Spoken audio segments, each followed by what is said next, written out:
Yiddish word, number one is her. How would you spell that in English? H-E-R, but not her. Her. Her. And H-E-R-R. Right. It's kind of like a pirate. Her. No, but like her, right? Maybe H-E-H-R if you wanted to get like, fancy schmancy. But so H-E-R, H-E-R-R, so her. Or versus the other word that we're going to focus on is the word der Herr. Der Herr would be der followed by her. So D-E-R, and then however we spelled the name before, that's what would follow.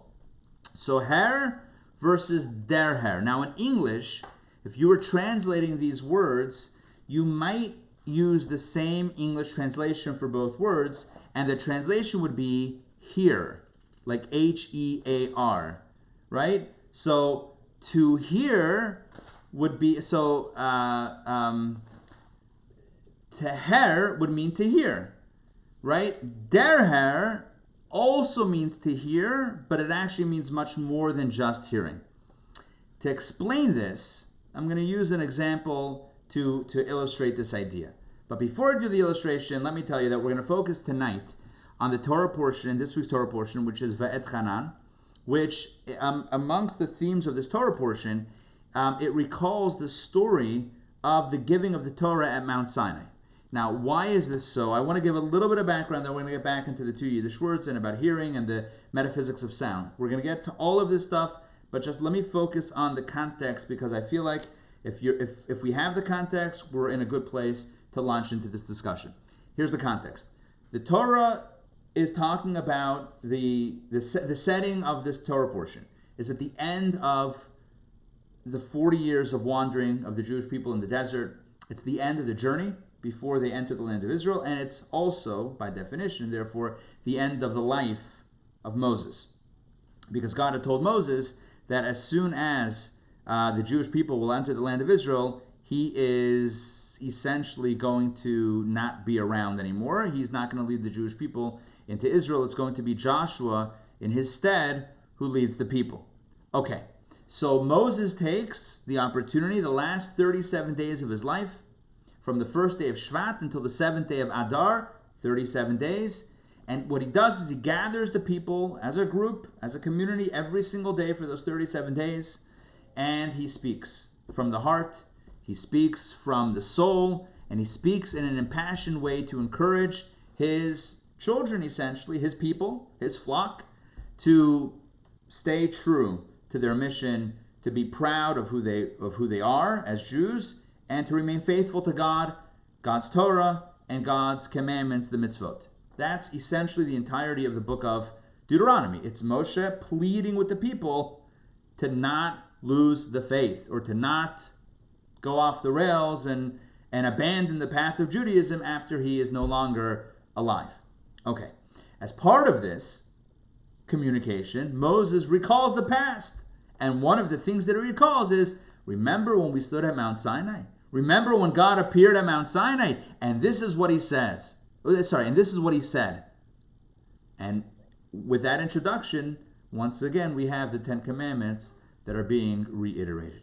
So there's two times the Ten Commandments are found in the Torah. One, in the historical context of when they were originally given to the Jewish people shortly after the Exodus. And one 40 years later, as Moses is retelling the story of Sinai, once again, the Ten Commandments appear in that context. So we're going to focus on that as the backdrop. But let's get back to hearing. There are two ways to hear. In English you could say hearing versus listening. In other words, like, is it just that the sound waves are hitting your eardrum, or are you actually getting it? But in Yiddish it's even more than that. It's not just hearing versus listening. It's her versus der Herr. It's, are you hearing or listening, or is it part of you? Has it saturated you to the point where it's part of you? Let me give you an example. So the example I want to give you is 2010. There's a large company in the second decade of the 2000s that has a campaign that they decide to launch. And you might be very familiar with the campaign. Raise your hand if in 2010 your cell phone provider was AT&T. Raise your hand if it was AT&T. Good. By the way, I can also keep my hand raised because for many, many years, recently I changed, but that's another story for another class, maybe, or maybe even not. For many years, I was an AT&T, then singular, then AT&T customer. So I went through the whole life cycle. I've talked in classes about rollover minutes. I had many thousands of rollover minutes, and I wore it with pride until I got a better deal with unlimited minutes, and then that. Anyway, getting back. So AT&T rolled out a campaign in 2010, and the campaign was about texting and driving. Specifically about not texting while you drive. So, no, I didn't change to iPhone. No, I have an Android. So, no, I changed because, whatever. Somebody asked me about why I changed. No, it just was a deal I could not pass up. Okay. Anyway, getting back to the story. So texting and driving, we know, is not a good thing, right? Not a good combination. We had Dan Ariely shortly before Corona. Dan Ariely spoke to us live at the Historic Academy of Medicine.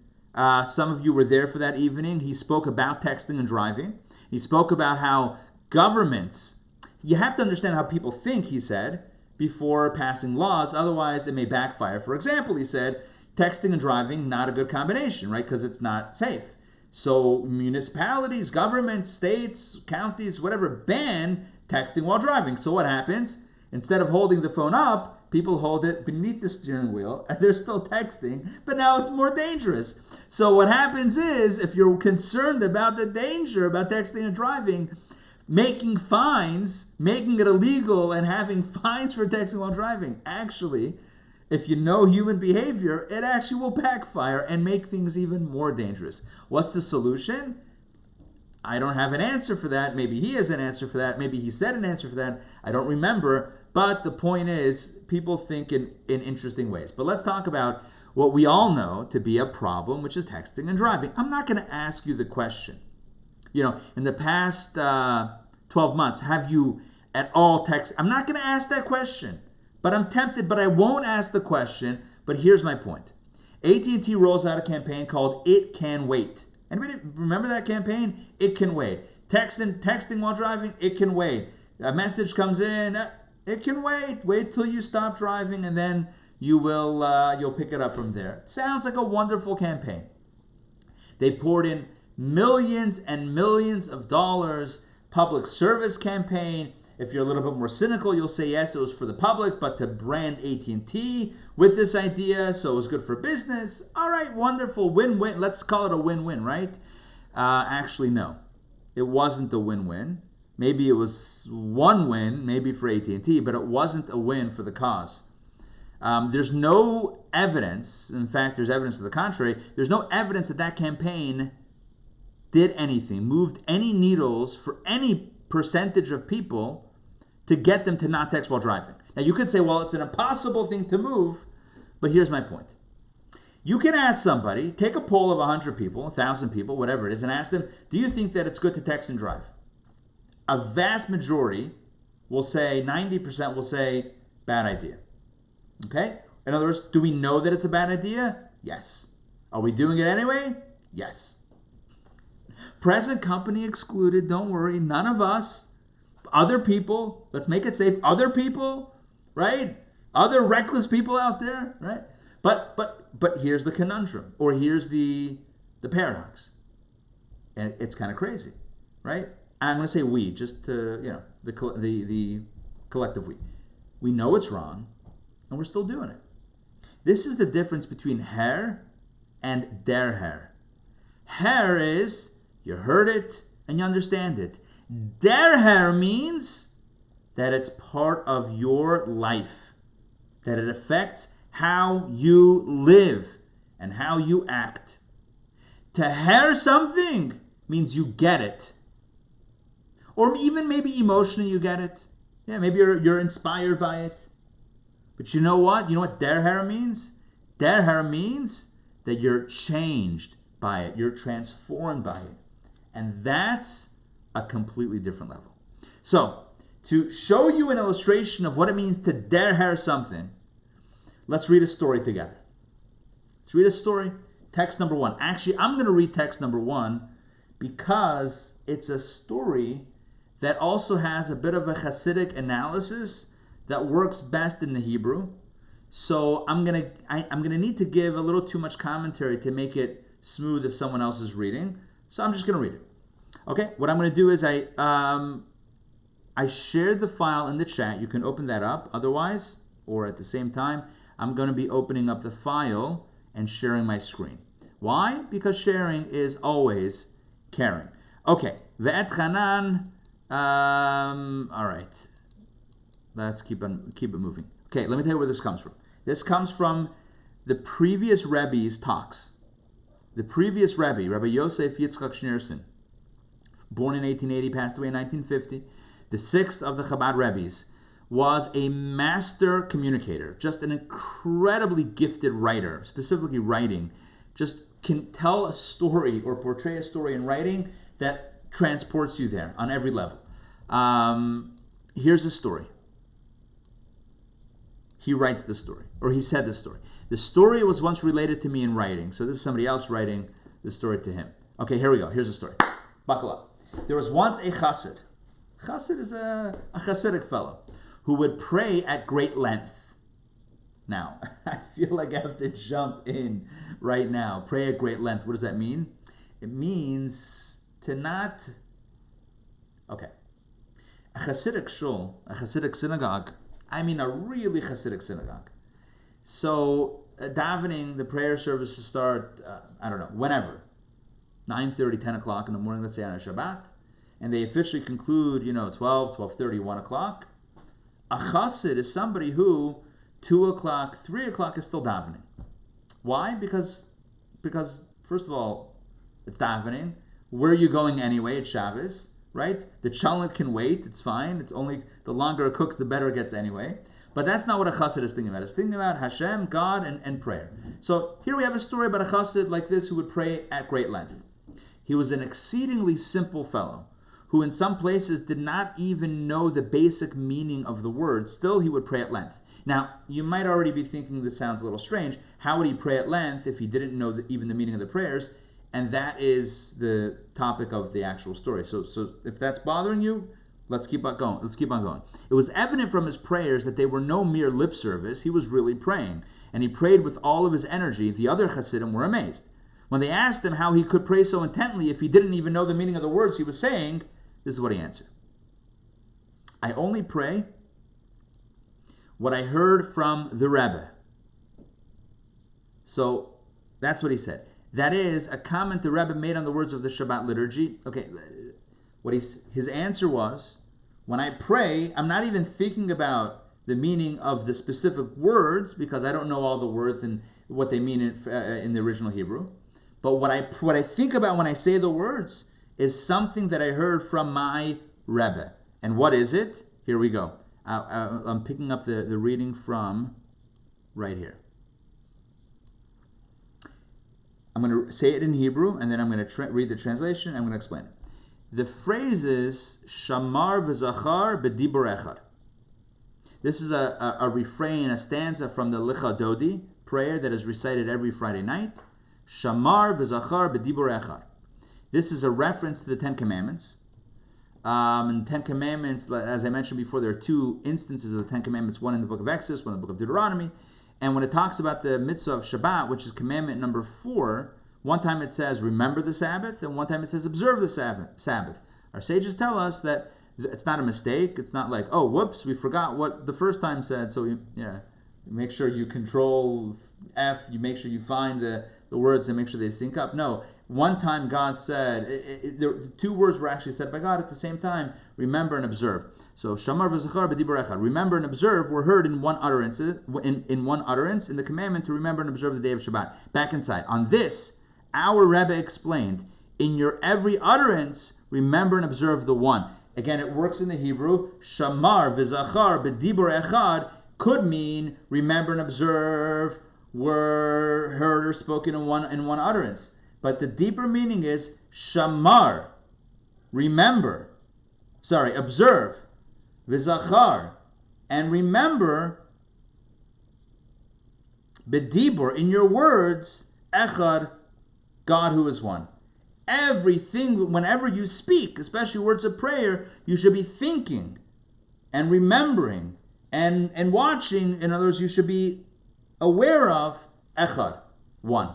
With this single insight. And that's what he told his friends, his colleagues, that said, how are you davening so long? What are you thinking about? You don't even know the meaning. This is what he answered. Everything that I say, I'm thinking about the one, based on what our Rebbe taught us. With this single idea that he heard from the Rebbe, he prayed for 40 years, day and night. That was his meditation. We need to appreciate this, and to truly appreciate it, to fully depict it, as my father would say, that the inspiration of a single thought is all you need to pray for 40 years, day and night, Sunday, Monday, Shabbat, and holidays. And the previous Rebbe concludes, and this is the line why we're talking about this. This is a chassidut, not only to hear, but to derher. Right? Nit nar herin, not just to her, nar derherin, but to derher avart, to derher an idea. Which means that it's not like the chassid said, oh, beautiful idea, Rebbe, wonderful insight, so inspiring, let me get on with my life. That's called her, that's called hearing. To derher means that when you hear it, it changes your life. And for the next 40 years, you pray 3 times a day, every day, Sunday, Monday, Shabbat, holidays, you pray with that intention, with that meditation, with that inspiration from that one vart, from that one idea. That's what it means to derher. So teher means AT&T rolls out a campaign, and they say that texting and driving is not safe, and it's very dangerous, and you shouldn't do it, and you shake your head and you say, you're right, yes, it's terrible, oh, dangerous, who, never going to do that. And then you do it. That's called teher avart, heron avart. To derher means that it transforms you, that it changes you, that it utterly refashions who you are. It takes you completely from head to toe to the point that every fiber of your being is on board with that which you just derhered. Does that make sense? The difference? Yes? Okay. Good. So a tale of 2 Yiddish words. All right. The question is, how does this work? And what does it mean? And where do we see this perhaps in the Torah? So let's get back to our conversation about the Torah portion. Like I mentioned before, our Torah portion has the second depiction, the second discussion or mention of the giving of the 10 Commandments at Sinai. The first time was when it happened, if you will, in the historical context. The second time as Moses repeats it to the people before his passing. In this second instance of encountering the 10 Commandments, the Torah tells us something very interesting. And it's Moses speaking to the people, and he describes the 10 Commandments experience using some really interesting terminology. Take a look at text number 2, Adina Malka. Please read this one. Please unmute yourself and read text number 2 from our Torah portion, Deuteronomy 5, verse 19. Take it away. God spoke these words to your entire assembly at the mountain, out of the midst of the fire, the cloud, and the opaque darkness, with a great voice which did not cease. And he inscribed them on 2 stone tablets and gave them to me. Now, just to clarify, this is Moses speaking to the people, and that's why it's written in this type of language, right? So Moses says, God, recalling 40 years ago, God spoke these words to your entire assembly, in other words, to you all, to all y'all, at the mountain, with a great voice, and these are I'm highlighting the words, a great voice which did not cease. That's going to be the focus of today's lesson. That phrase, God spoke the 10 Commandments with a great voice, a kol gadol, which did not cease, v'lo yasaf. And then Moses continues. He inscribed them, the Ten Commandments, on 2 stone tablets, and he gave them to me. And then, of course, I broke them, Moses says, etc. Okay, fine. Good. The commentaries, the Medrash actually, comments on this phrase, a great voice which did not cease, and there are no less than 3 opinions in the Midrash as to the meaning of this phrase, that God's voice at Sinai was great and it did not cease. But before we get to the Midrash, on a very basic level, let me stop sharing so I can see all of you. And let me ask you a very simple question. There's no right or wrong answer. What does it mean to you? If you heard this phrase that God's voice at Sinai was a great voice that did not cease, what does it mean to you? What does it say? What is it trying to indicate? No echo, no limit. Okay, good. So hold off on the echoes.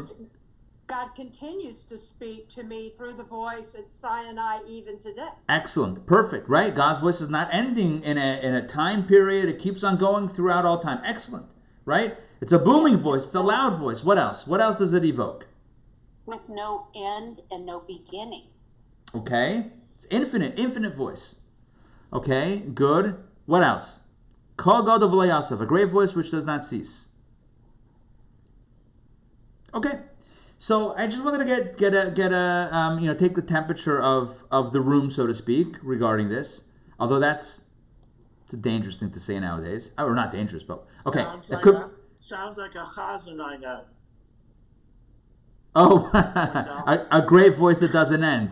Well, some people might say the same thing about rabbis and sermons. How was the sermon? Man, that was a great voice that didn't end. Just said it, yeah. I'm just saying. I'm not saying, but I'm just saying. But let's get back to, I'm going to share my screen with you one more time. Let's look at the Midrash. 3 interpretations, including a few that were just mentioned. David, yours is going to be the 3rd, and that's going to be the main focus of tonight's session. So let's do text number 3. Dr. Maxey. If you don't mind, please read this Midrash. God spoke these words to your entire assembly with a great voice which did not cease. Rabbi Yochanan said, the one voice split into 7 voices, which then split into 70 languages. Rabbi Shimon ben Lakish said, every prophet throughout history has prophesied from this voice. The rabbi said it did not have an echo. All right, thank you. So what we have here are 3 opinions. One rabbi says, what does it mean that God's voice did not cease? It split into all languages. It spoke everyone's language, right? It was relevant to everybody. Good. Reish Lakish, Rabbi Shimon Lakish says, every prophet throughout history has prophesied from this voice. In other words, again, it's timeless, right? It transcends boundaries and eras. Explanation 1 and 2. And what's the 3rd opinion? The rabbi said, so the first opinion was Rabbi Yochanan. The second was his brother-in-law, Reish Lakish. And the 3rd is the larger group of the rabbis. And what do they say collectively? That the meaning of this is, it did not have an echo. There was no bat kol, there was no echo. And the question is, how does that reflect the greatness of the voice? It seems like the verse is telling us about the greatness of God's voice. It was such a great voice, it did not cease. Tell me that it transcends nationalities and languages. That sounds great. Tell me that it transcends eras and epochs in history. That sounds great. Tell me that it didn't have an echo. I'll tell you, that sounds like a weak voice, right? If it doesn't, an echo, usually the boomier the voice. Echo, echo, echo, right? The louder the voice, the greater the echo. Usually that's how it works. If it doesn't have an echo, it seems like it would be a weaker voice. In fact, this is the question that the Rebbe asks on this 3rd interpretation. So let's now ask David. David Lazan, please read text number 4, please. Hold on, let's unmute you. This must be better understood. How does the 3rd interpretation that the voice did not have an echo express the greatness and the limitlessness of the voice of the 10 Commandments? According to the first 2 interpretations, the greatness of the voice is easily demonstrable. It was neither limited to the holy tongue of Hebrew, nor the time of the giving of the Torah, Instead, it extended down and was diffused to every tongue and in every generation. That it did not have an echo, however, would not appear to demonstrate the voice's strength. To the contrary, the stronger the voice, the stronger the echo. Since that voice had no echo, this would in fact indicate, it would seem, its weakness. So that's the Rebbe's question. The Rebbe's question is, how does the third interpretation make sense? The Torah seems to try, the agenda of the Torah is to try, seemingly, is to tell us how great God's voice was at Sinai, and the first two explanations do a good job of furthering that theme. The third, that says there was no echo, seems to work against that. So what exactly is going on? It was not limited by anything physical. It just penetrated everything. Hold on. Good. So let's develop that. That's the difference between her and derher, which we're going to get back to. You're on the right track. But hold on. But before we get kind of to some resolution with this question, we're first going to talk about the power of stuff and Marie Kondo. We're going to talk about a few different interesting themes. But first, Chazan Ben, I saw that you... It was specifically spoken to the Jewish people, not for anyone else. Okay. Okay? Yeah. So that's why there was no echo. In other words, it wasn't supposed to be translated to other languages. It was for the Jewish people. I hear that. Okay, I hear that. That's working against the first two explanations. I hear what you're saying.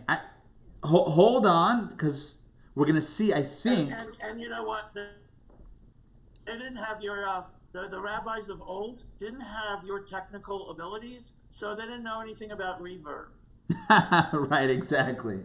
They didn't have that good, the good sound equipment. Okay, good.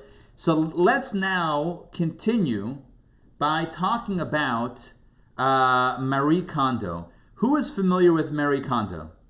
She's the one about decluttering and creating simple spaces. Yeah. Her theory, she wrote a book and she has a show about it. It's all about how to declutter your home, how to take out any extra bowling pins or bookshelves. You know, all of these things that might seem extra. Fine.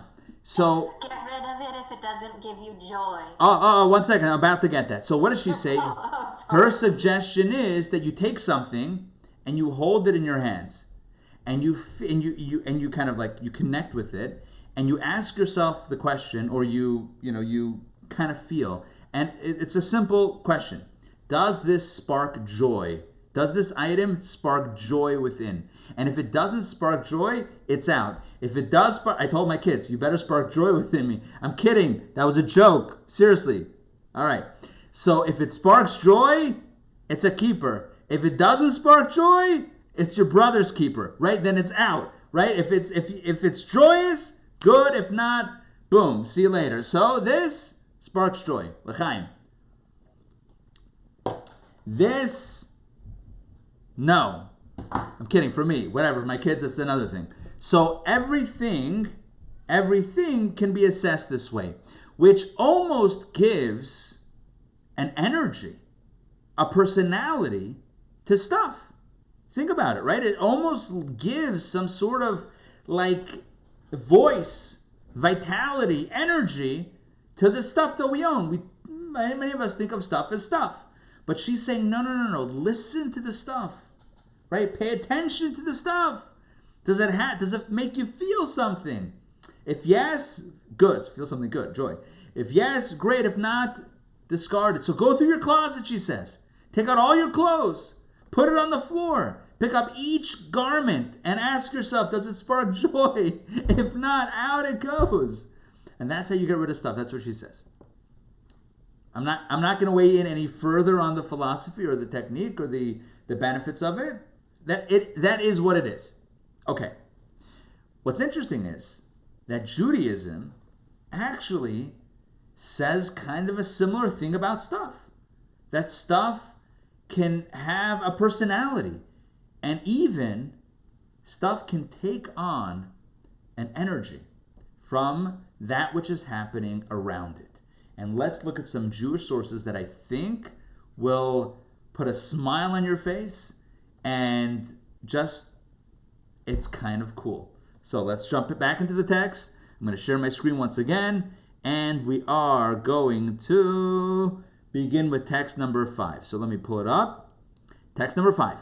Okay, this is from the Jerusalem Talmud. Ariella, are you up to reading? Yes. Okay, so text number 5. There we go. Take it away, please. Take it away. Text number 5. Very short. The staff of Rabbi Meir was in his hand, and it would impart to him knowledge. Look at that. Go figure. The staff, Rabbi Meir, one of the rabbis of the Mishnah, which is a precursor to the Talmudic era, so it's even earlier. So Rabbi Meir, his staff, and I don't mean his like chief of staff, his like walking stick, would impart knowledge to him. What a wild concept. What's the meaning of this?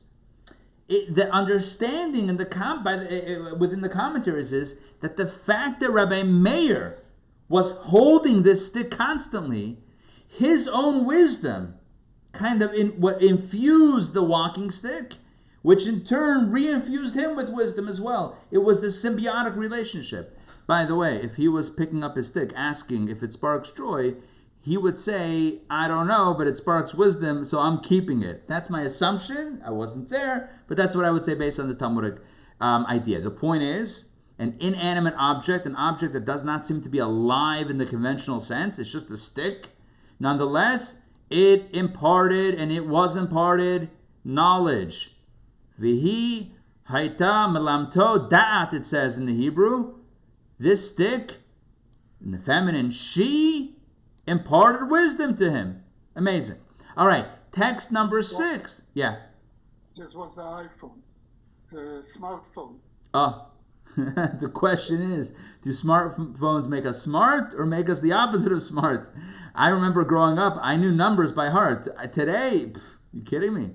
We're lucky if we know our own number by heart, right? Who needs to know anything if the phone knows? But I'm with you. I get it. Yeah. Okay, let's take a look at another text along these lines. Text number 6. This is talking about the effect that our actions have on the home that we live in. You know what, David? You're right there on my screen. If you don't mind, please read text number 6 from the Babylonian Talmud. Hold on, unmute yourself, please. There you go. The last one will say, who is there to testify against me? The very stones of his house and its beams testify against him, as it is written, for the stone shall cry out of the wall, and the beam out of the timber shall answer it. It's a very interesting Talmudic statement.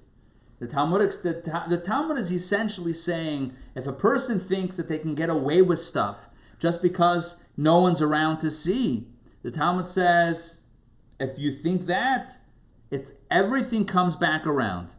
Everyone will be held accountable. At some point, people are held accountable. And how is a person held accountable if no one saw it? What do you mean no one saw it? The walls saw it. The stones of the house and the beams of the house will testify against the person. So the meaning here is, again, that even inanimate objects, objects that seem to be, not alive, they can absorb non-material things. They can absorb the sounds of Torah study, the wisdom. They can absorb, in a negative sense, actions of sin. So there is an absorption that happens when we put out an energy, right? It's absorbed into the stuff in our vicinity. This will blow you away. This will blow you away. Text number 7. This is pretty big. This is pretty big what we're about to read. Let's see. Donna, if you are available, please I just unmuted you, so I took care of that. If you don't mind, please read text 7a. Let me set this up. This is from a medieval scholar, Rabbeinu Bechaya, who explains an old tradition of the Jews of France. Take a look at this custom. It became an accepted practice amongst the pious Jews of France to construct their caskets out of the wood of their tables to demonstrate that they did not take it with into his efforts in this world bring him no merit save for the charitable deeds he performed while alive and the generosity he performed at his table, feeding and hosting those in need. This is also why the sages said that he who spends a long time over his meal will have his life extended. Isn't that powerful? And I think I need to explain just a little bit. It wasn't talking about just taking the dinner table, making a casket because that's where we enjoyed brisket. No, it's because that's where we hosted people in our homes, guests that maybe didn't have a meal. So this was a demonstration of the piety, of the chesed, of the kindness that one would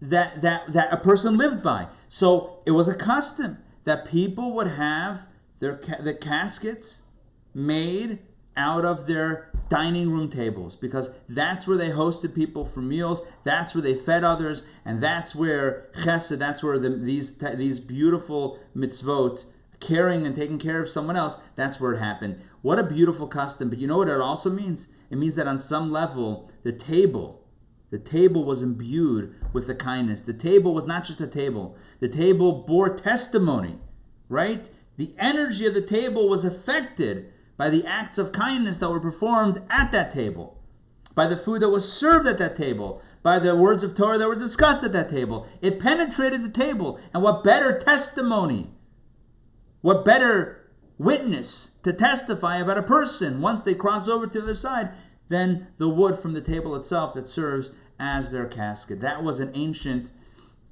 a medieval, this is the 1200s, a medieval custom amongst the Jews of France. Rabbeinu Bechaya continues. We're not going to read this. It's a similar concept. This is true regarding the community in Spain. I'm highlighting the word Spain there. Same deal. I'll just paraphrase. When they go to the final resting place, the table at which they hosted and fed the poor is fashioned into a casket and board for burial. What were they buried in Spain? Same deal like France.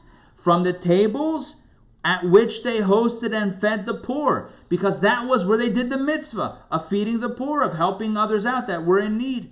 That's where they experienced chesed. That was the. Today maybe we do it different ways, but back then that was the epicenter of their acts of kindness, of their acts of charity, and therefore the custom was to bury the deceased in the caskets made of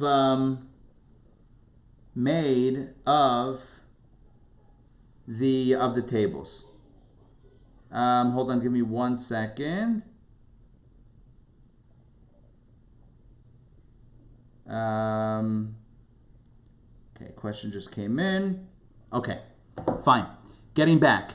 So here we see once again this incredible idea. The incredible idea that stuff that we don't think is alive, tables, walking sticks, stuff that's not alive, absorbs, and it takes in, and it is imbued by what we put out, by the energy we put out. Let's do this. Oh, beautiful. Text number 8. Let's do one more text. Same idea. I'm going to say this also. I'm going to read this quickly. I once saw a tailor. This is a more modern rabbi. Lived in the 1600s. Okay, I once saw a tailor in the holy community of Brisk, Lithuania, instruct the burial society before his death to construct his coffin, listen to this, out of his work table and place his stick with which he would measure fabrics in his hand. He was a tailor, remember. So put his table and his ruler, bury him with that. When they asked him why, he explained that his work table and yardstick were his two faithful witnesses, that in his entire life he had never stolen anything from his working materials. Fortunate is he for wishing to benefit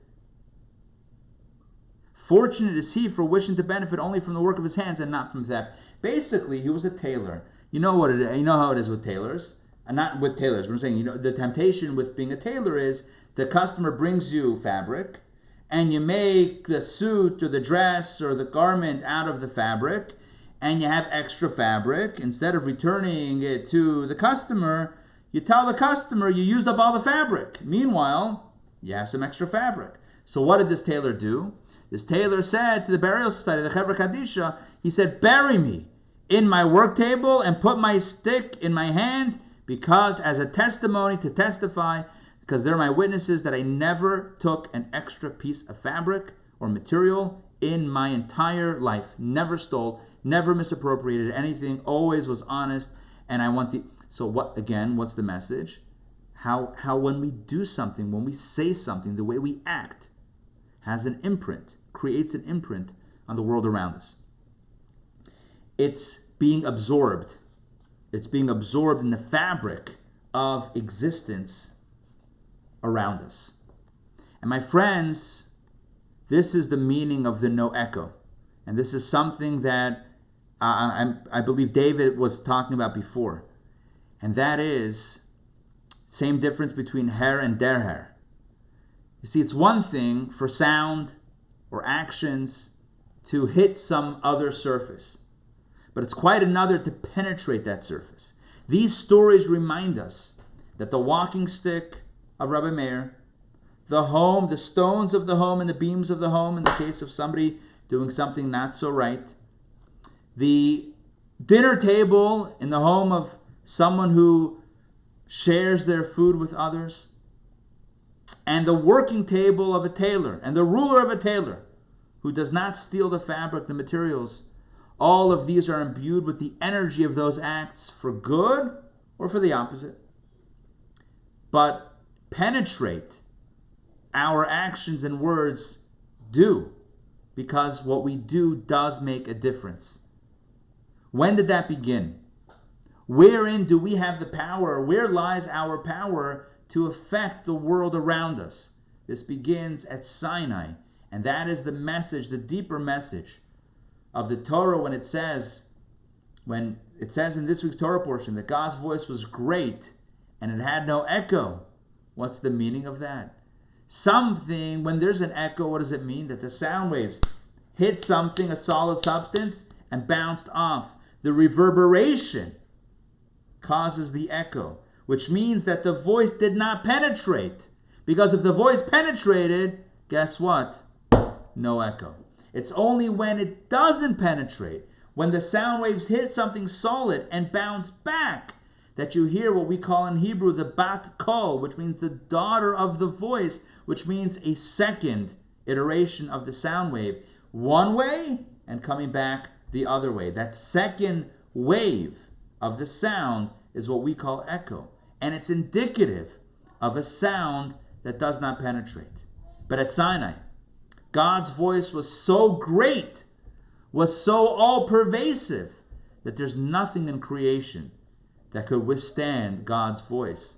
Nothing that could say, with arms folded, you shall not enter God's voice. You, God's voice, shall not enter, because I am impervious to your message. Nothing in existence could deflect or block God's voice at Sinai. That is the Torah's message. Let's read this inside with some beautiful texts.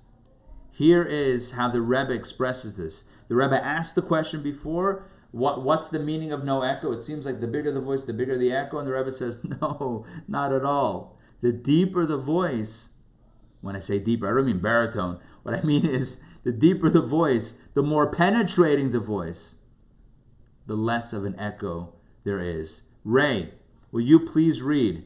Will you honor us, please, with reading text number 9? And here's the big reveal of the explanation behind the lack of echo. Take it away. When God declared, Anochi, I am the Lord your God, it was with a great voice. Nothing was able to stop it, so that it saturated the entire world, even the inanimate realms. Everything became infused and permeated with the sound of Anochi. Therefore, by the rules of nature, the 10 Commandments could not have an echo. The reason it had no echo was not because God's voice was weak, but on the contrary, because it was such a powerful voice. For this reason, it did not carry on and did not have an echo. Thank you. So what did we think coming in, and what do we know now? We thought coming in that the bigger the voice, the bigger the echo. But with a little bit of physics, we know that that's not the case.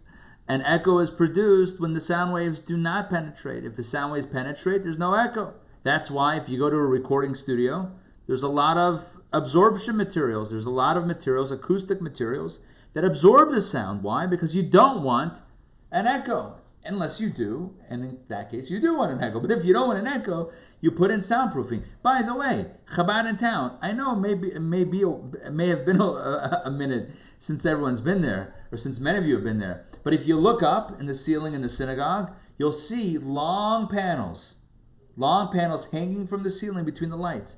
You know what those panels are? You guessed it. They are sound absorption panels. Because the room before that was very boomy and echoey. It was really hard to hear, and it was very distorting with this. It was very complicated, or there was a lot of distortion with the sound. So you put in some absorption materials, mazel tov. What's going on here, the Rebbe says, at Sinai, is that God is speaking. And when God speaks, everyone listens. What element in creation can sit or stand with folded arms and say, nope, you don't belong here to God? That's not how it works. God reveals himself. Everything is open by definition. Everything absorbs. This is the reason why the Rabbi said, right, not only that God's voice transcended language, not only that God's voice transcended time, but God's voice transcended all blockages. God's voice penetrated everything in existence so that there was no echo. Where would it bounce off of? It went in everything, in every atom, every molecule, every quantum, nano, whatever particle. God's voice was in there. God's voice was accepted and received. And by the way, this gives us, as I mentioned before, the ability to do the same with the world at large. How is it that our actions can affect a walking stick, or the stones and beams of a home, or the table that we eat at, or our working tables and rulers? How does that happen? It happens because at Sinai, God's voice not only permeated all of existence, but God gave us the ability to in turn impact the entire world, all matter, through our actions, our words, and even our thoughts. Even our thoughts affect the reality that is around us. And so, the story about the experience at Sinai and God's voice penetrating everything to the point that there was no echo, this is not just a very interesting ancient tidbit on the metaphysics of sound, but rather it's a lesson for us all, and it's a simple question. And the question is, God is asking all of us, can you hear me now? Like that old other cell phone commercial, I think from Verizon, right? Can you hear me now? Yeah? Do you hear me, or do you really hear me? Is it her or der her? What level is it? Is it something that, we hear the sound waves, but they essentially deflect off, creating that echo? Or are we like the sponge or the foam or whatever it is that is absorbing God's call and really getting it to the point that it becomes part of the fabric of our being? Are we herring God? Not herring. That's a different fish. Is it to her God or der her? That's the question. Not to be or not to be. Come on, Shakespeare. That's the easy question. The hard question is, her or der her? Does it move us? Does it transform us? Does it change us? Does it penetrate and permeate every molecule, every fiber of our being? Or do our heads say, very nice? Do our hearts say, that's inspiring? And then we continue on like nothing ever happened? Or, that's one option. Or are we changed by what we encounter when it comes to God's word, the Torah, the mitzvot? Do we change? Now, here's the point. The reality is that there are no tzaddikim, right? Well, sorry, not there are no tzaddikim, but that to be a tzaddik is very difficult. It's not easy to be a tzaddik. So, are we going to be 100% derhering everything? Maybe not. But the question is, let's start with one area, and ask yourself, in this one area, tackle one project, one spiritual self-improvement project, like a fixer-upper. In this one area, am I herring or derhering? Right? Is it that I'm hearing and I agree and it's inspiring and what, or is it changing me? And to help inspire us, I want to read a few more stories and then we're going to close out tonight's session. But before I read the stories, let me check in because I can see everybody now because I'm not sharing the screen. Does this make sense what I'm saying? Yes? Yes? You're hearing or you're derhering? Okay, all right. You don't have to answer that question. Yet. Maybe soon. Okay. Derher like that? Yeah, but it's, I think, even more than that because that is, yeah, you could say that it aligns with the faculty of dat. But it's, are you really getting it? Take a look. God says, I love Abraham. Text number 10. God says, I love Abraham. Why do I love Abraham? Because Abraham hearkened to my voice and kept my charge, my commandments, my statutes, and my instructions. That's why God says, I love Abraham, because he listened to me. Yeah, Abraham's my guy. Look at the Hebrew. Akev. Akev means because, but it's a very unusual term. Akev is also related to the Hebrew word akev, which means heel, like the bottom of your foot. Heel, heel, is also what that word means. It could mean because, or if you revowelize it, it could mean heel. So the previous Rebbe writes the following, said the following: my great-grandfather, while still a child, being educated by the Alter Rebbe, the founder of Chabad, once asked him to translate the verse, because Abraham hearkened to my voice. Akev, that word Akev. And the Alter Rebbe answered him, through the test of the binding of Isaac and through all the other tests, Abraham came to derher. Boom. Using derher in a sentence right there. Abraham came to derher God's command with every aspect of his being, from his head through his body, all the way down to his heels, all the way down to his feet. What does it mean, therefore? So this is the Hasidic interpretation of this verse. What does it mean in Genesis 26:5, text 10, when it says, God says, why do I love Abraham? Because he listened to my voice. It doesn't just mean because he listened to my voice. He listened to my voice to the point that it penetrated Akev, his heel, which means he really heard it. He really got it. It really changed who he was. That's point number one. Next.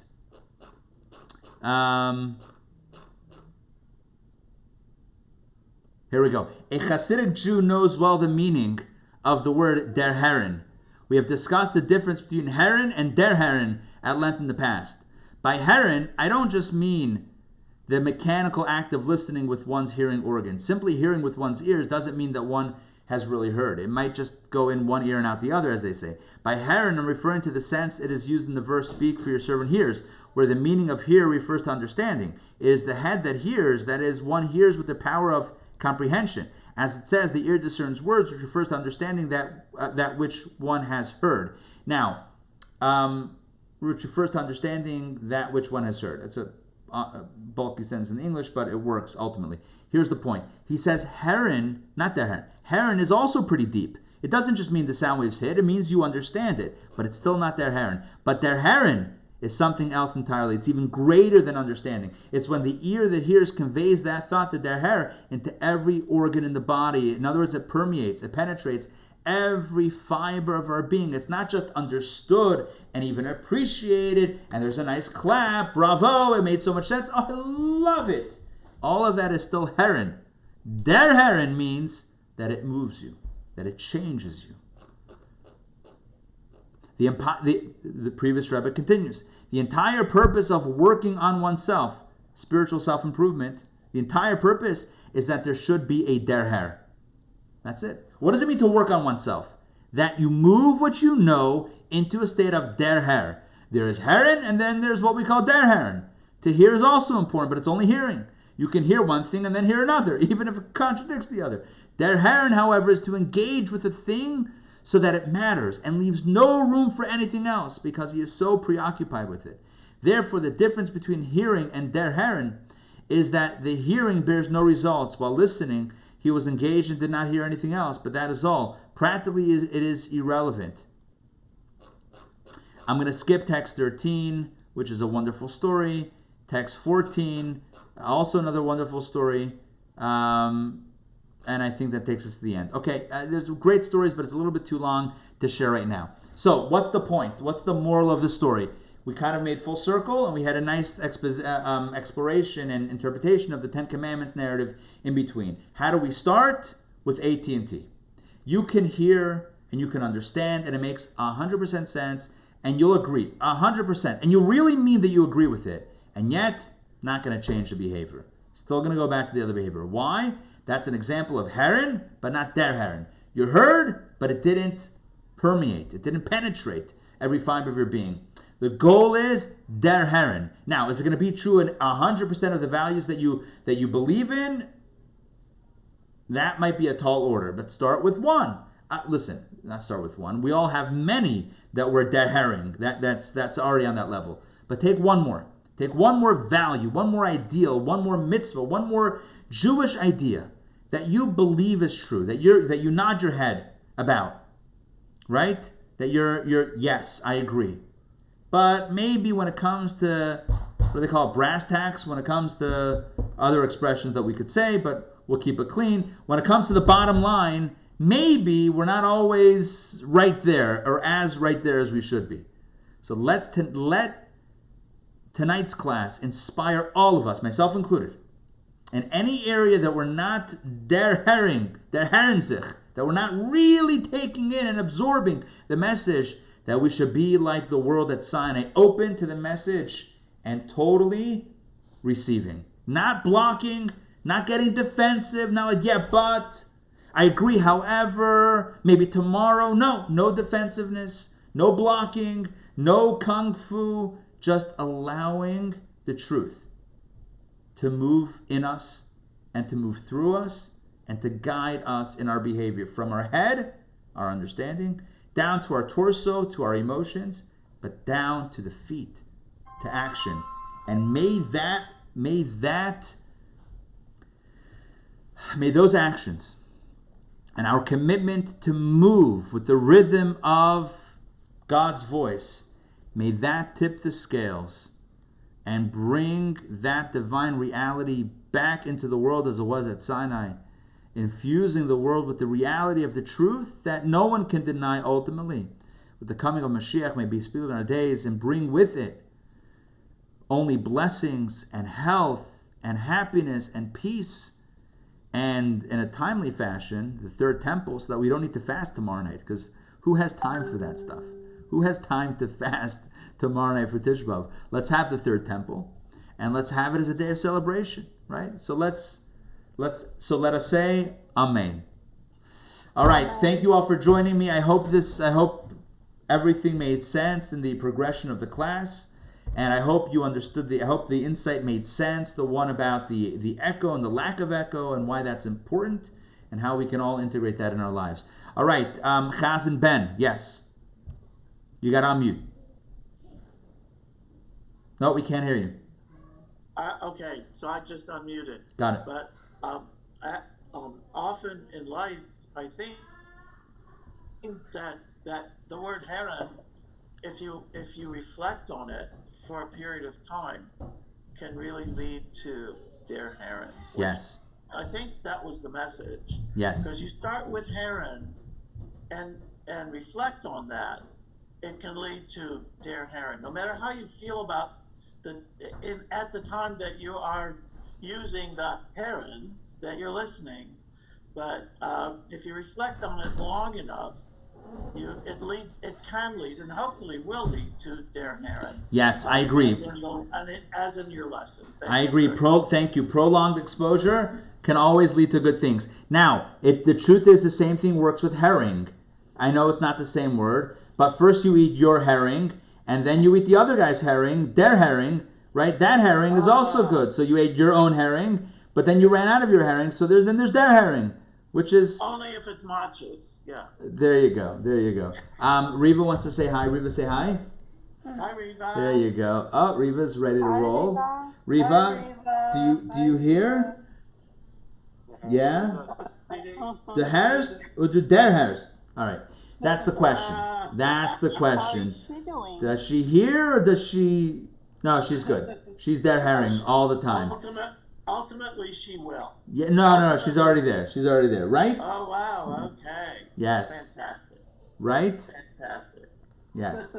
Oh, look at Steve. He's making ears at you. Are you going to take that sitting down? I don't think so. You got to do that back at him. Steve, you got to say something. No, Steve is a man of a few words. I'm kidding. Yeah, right. I've heard that before. You want to jump down? Now tell us a Western. All right, good. So, a few quick announcements. So, number one, tomorrow night, as I mentioned, is Tisha B'Av. Tomorrow night is Tisha B'Av. It's a 24-hour, 25-hour fast. It starts tomorrow night. I forget which time. Somewhere in the 8:20 or something proximity, and it ends about 9:20 the next night. Don't quote me on that. Check your calendars to make sure exact times. If anybody knows the time, feel free to jump in because I haven't looked at the calendar yet. Ray, you got it? No, you're not unmuted. You're still muted. We can't hear you. Okay, fine. Either way, so there are some restrictions on Tisha B'Av. So we don't wear leather shoes. Sorry? 8:39 tomorrow night. 8:39 to 9:12 the next night. Okay, so a little bit less. I was giving worst case scenario. Okay. Is there a lunch class? Yes. Is there a partial lunch? Tomorrow there is a lunch class. Yeah, tomorrow we have daily Power Parsha at 12. Tomorrow night no class. We're going to be getting ready for the fast. The custom is we have a meal before the fast. In that meal, shortly before the fast, we eat an egg, a hard-boiled egg, dipped in ashes as a sign of mourning. And that is part of the final meal that we eat before the fast. It's the saddest day on the Jewish calendar. It's a day in which many tragedies befell our people, including primarily the destruction of both holy temples in Jerusalem back in the day. So the fast begins at 8:39. Tomorrow night we will be having services at Chabad. We are exploring also live streaming the reading of the Book of Lamentations, Eicha, so that folks can join also remotely. It's not a Shabbat or holiday, so technology is kosher to use. And a shout out to Linda for suggesting that, and I've discussed that with Rabbi Schusterman, and it looks like we may go in that direction, but we're not 100% sure yet, or it's not 100% finalized until we finalize it. Look for an email tomorrow going out with that regard. Tomorrow night we have the evening service, Book of Lamentations, Eicha, followed by we're going to do a film presentation. For those that will be joining us live, for those that are joining remotely, we'll try to figure out a way how to also stream it remotely. But stay tuned for more information. Thursday morning, Tisha B'Av continues into the day. We have a service in the morning, service in the afternoon, and it closes out with I don't know if we're going to be doing a break fast in real time, but it closes out with Ma'ariv and then the break fast. So stay tuned for more information. I mean, the laws and the customs of Tisha B'Av are there's a lot of them. I mean, it's probably a little bit too difficult to recite on one foot, but essentially the same prohibitions of Yom Kippur. So we don't wear leather shoes, we don't eat or drink, we don't engage in intimacy, we don't engage in bathing or anointing or perfuming, and maybe I'm missing something. We also sit for the first, the night of Tisha B'Av into the next morning until midday. We sit on a lower chair like one who is in a state of mourning, in a state of Shiva. So it's a sad day. Yom Kippur is the holiest day of the year. We fast for reasons of holiness, to get in touch with soul and not in touch with body. Tisha B'Av, which is tomorrow night, is the saddest day of the year. So our fasting is more of a mourning. Yom Kippur is not a sad day, even though maybe we're sad that we're not eating. But it's not a day of sadness. Tisha B'Av is a day of sadness. But it's also a day of hope. And it's a day of anticipation in which we look forward to the building of the third temple and the coming of Mashiach. So it's a bit of a mixed energy. We spoke about that last week. So I wish everyone a healthy... Excuse me. Yeah. Will there be like a link in the email? How will we... I hope so. I'm probably not sending it out. It's going to go out from the shul. Rabbi Schusterman is likely sending it out. I'll coordinate with him to the best of my ability to get, that information. Do you mean a link if we're going to show a film to see the film? No, a link like you're live. Will there be a link? So Yes. If we do that, assuming we do that, we'll definitely send out a link with that information, maybe over Zoom or another streaming format. We'll definitely send that out. So stay tuned for that. If you find yourself, toward the afternoon tomorrow and you didn't receive an email, please reach out to me. And if you're looking for this information, please reach out to me directly, text, phone call, or email, and I'll send you the link. It may be that, I don't think we're sending this out to the entire list, maybe just the shul list. So I don't know if you're on, I don't know who's on the list and who's not on the list, but if you want that information and you don't get that information, please reach out and I'll make sure you get that information. So that's that. I'm technologically challenged, so I hope it's simple, like Zoom. I hope so too. Yeah, it'll probably be simple. I can't imagine we're going to go to some complicated protocol. One thing I do want to mention is Go ahead. Could you describe Yom Kippur as a white fast and Tisha B'Av as a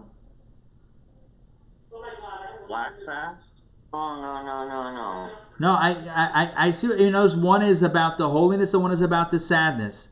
Yeah, it could be. I mean, you could. Look, Tisha B'Av is associated with the idea of mourning, of sadness. So it has a darker connotation. If we think of dark in the sense of negative or sad, yeah, I see what you mean. I think there's other. When we talk about language, there's some hiccups that we can run into if we use that language. So I wouldn't use that language.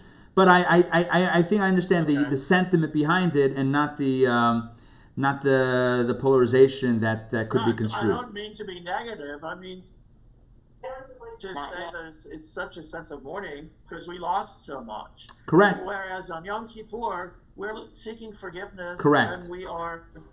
Right. The themes are very different. They're both. We're going to be better next year. Correct. They're both 25-hour fast. They're very different themes. One is about the cleansing, and one is about the mourning. Good. One other announcement, then we're going to close it out because I see people are jumping off because it's getting late. Very quickly, we announced, I think yesterday, we announced yesterday an event with Dr. Edith Eger, who is a Holocaust survivor of note. She is a clinical psychologist of note, and she's an author of note. She wrote the book, which is a New York Times bestseller book written a few years ago called The Choice.